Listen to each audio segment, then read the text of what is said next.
In the cold, dim light of a late autumn evening, a lone figure steps through the threshold of a small one-bedroomed apartment.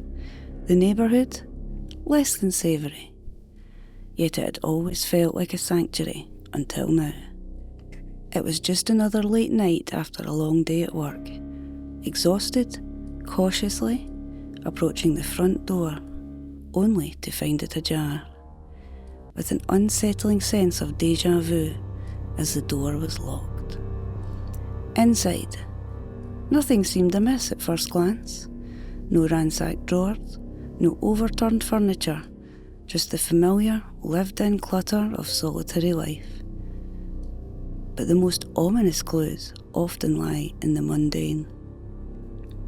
The lights flickered on, revealing the normalcy of an untidy space. But then an innocuous mug on the kitchen counter. A mug that had been abandoned to the dusty realms of the top shelf months ago. There was a sense of an icy dread. Systematically inspecting every nook, every cranny, the windows remained sealed, the rooms empty of intruders, yet the eerie feeling of an unseen presence lingered. It was as if someone had been there, carefully erasing their footprints, but leaving behind a chilling calling card, that one insignificant detail, taunting with its subtlety. That night, sleep was a distant memory, and peace of mind, a ghost. The true intent of this silent visitor remained shrouded in shadows. Years have passed, but the memory is still haunting. Was it a twisted mind game, or something far more sinister? In the world of crime, it's often the smallest details that speak the loudest.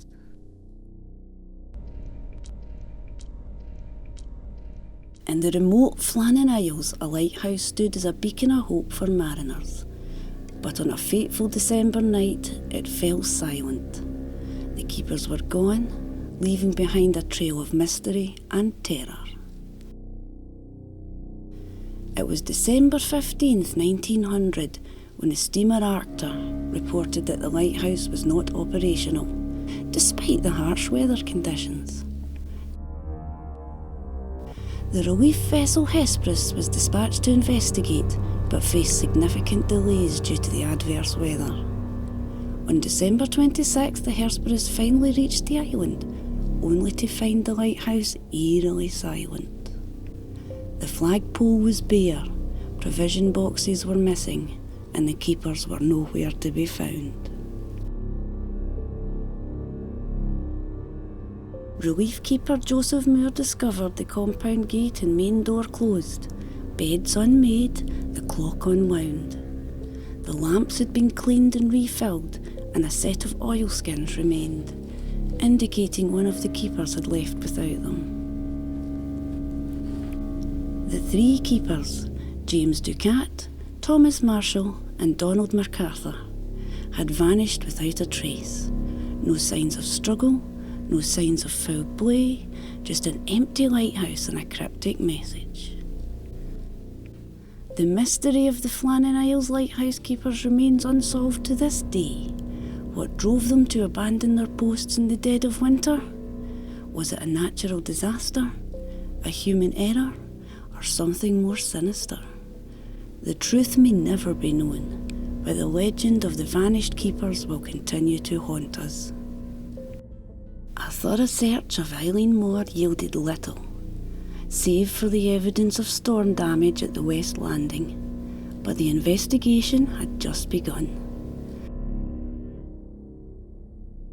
On December 29th, Robert Muirhead, a Northern Lighthouse Board superintendent, conducted an official investigation. Muirhead concluded that Ducat and Marshall had gone to secure a box containing mooring ropes, and MacArthur, the occasional, left the lighthouse during heavy rain in his shirt sleeves, possibly breaching protocol. Muirhead surmised that a large wave had swept them all away while attempting to secure the box, but the families of the lost keepers were left with little comfort and the Lighthouse's reputation was tarnished for years. Despite extensive searches, no bodies were ever found, leading to wild speculation. Theories ranged from abduction by foreign spies, sea serpents, to the supernatural, Phantom of the Seven Hunters. In 1912, Ballard erroneously depicted the scene with an overturned chair and uneaten meal, adding to the lore. But later theories and investigations debunked mythical logbook entries, suggesting practical explanations. It was proposed that MacArthur may have seen a series of large waves approaching and rushed to warn his colleagues, only to be washed away. The geography of the island, with its indented coastline and high cliffs, played a significant role in the tragedy. This endearing mystery of the Flannan Isles continues to fascinate and puzzle, a haunting reminder of the powerful forces of nature and the unexplained events that still captivate our imaginations. The Flannan Isles Lighthouse, a beacon of hope, a symbol of mystery, and a reminder that sometimes the truth may be hidden beneath the surface.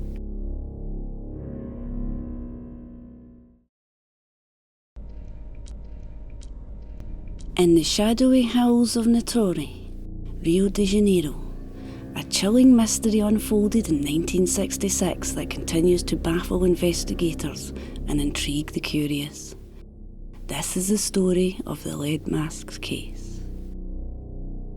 On a fateful day in August, two electronics technicians, Manuel Piera de Cruz and Miguel Jose Viana, embarked on a journey that would lead them to their untimely, enigmatic demise.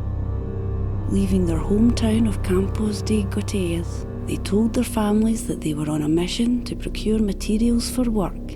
Little did anyone know this would be the last time they were seen alive. Their destination, Vientum Hill, a secluded and eerie location that would soon become the epicentre of one of Brazil's most perplexing mysteries. Witnesses reported seeing the men dressed in formal suits and waterproof coats, purchasing a bottle of water. Viana, visibly anxious, frequently checked his watch as if anticipating a momentous event. Days later, their lifeless bodies were discovered lying side by side on the hill, their eyes obscured by peculiar lead masks. The scene was devoid of any signs of struggle or trauma. Nearby, investigators found an empty water bottle, 2 wet towels, and a small notebook containing cryptic instructions. 1630, be at the specified location. 1830, ingest capsules. After the effect, protect metals, await signal mask. The investigation revealed more questions than answers. Who were these men, and what drove them to this remote hill? Theories abound, from foul play to extraterrestrial encounters. Some believe they were part of a group of scientific spiritualists attempting to contact beings from beyond our world. Yet, the truth remains elusive. The delay in conducting autopsies left their internal organs too decomposed for reliable testing, and no toxic substances were ever identified. The mystery of the lead masks endures, a haunting enigma that continues to captivate and confound. What really happened on that hill? The answers may forever remain shrouded in the shadows, leaving us to ponder the chilling possibilities.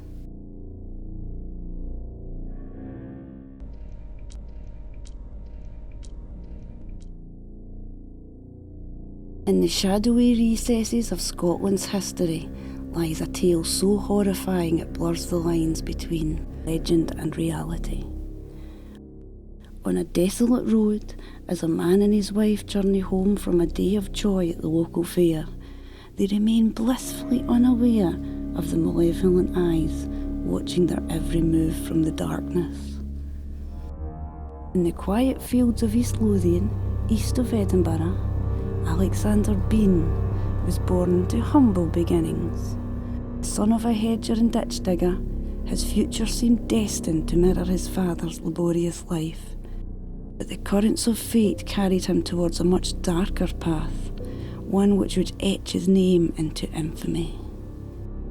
Destiny turned its grim wheel when Alexander met Agnes Douglas.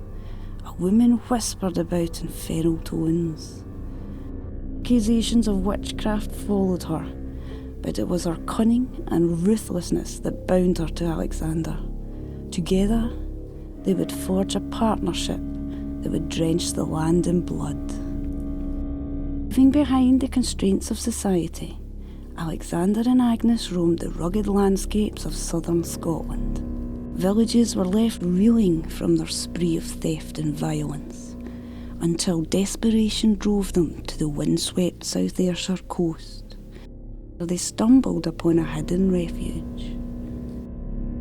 At low tide, they discovered a cave carved into the coastline, a dark, yawning mouth of stone that promised safety. The rising tide concealed its entrance, making it the perfect lair. But within these walls, something monstrous began to take shape. What began as robbery soon turned to something far more sinister. Starvation and isolation warped their minds, pushing them to the unspeakable: murder, dismemberment, and cannibalism. Within the suffocating darkness of their cave, the couple's transformation was complete. For over 2 decades, travellers vanished into the abyss. The Beans' nocturnal ambushes were swift and merciless, leaving no survivors. As whispers of dark forges spread, fear blanketed the land, and the villagers sought answers to the disappearance that defied explanation. Keep suspicion at bay, the Beans began discarding the mangled remains of their victims, body parts washed ashore, fueling wild theories of feral beasts prowling the coast. The truth, however, was far darker than anyone could imagine. The people's desperation grew as countless organised searches failed to uncover the truth. Suspicion fell upon innocent innkeepers, some of whom fled in fear. Despite these efforts, the disappearances continued, and the mystery deepened. The reign of terror unravelled one fateful night. A man and his wife, returning from a fair, found themselves ambushed. But this man fought back, armed with both sword and pistol, and his cries for help drew a nearby group of travellers. For the first time, the Beans' prey escaped. The survivor's story reached the ears of King James I. With an army of 400 men and bloodhounds, the king himself led the hunt. The dogs traced the scent to the cave, revealing the gruesome horrors within. Severed limbs, rotting flesh, and stolen treasures, all bearing witness to years of unthinkable crimes. The Bean clan was captured and brought to Edinburgh. Their executions were as merciless as their crimes. Men dismembered, the women and children burned alive. Yet, even in death they showed no fear, cursing their captors with every breath. The tale of Alexander Sawney Bean and his cannibal clan is a scar in the history of Scotland, steeped in blood and mystery. Even now, the legend lingers,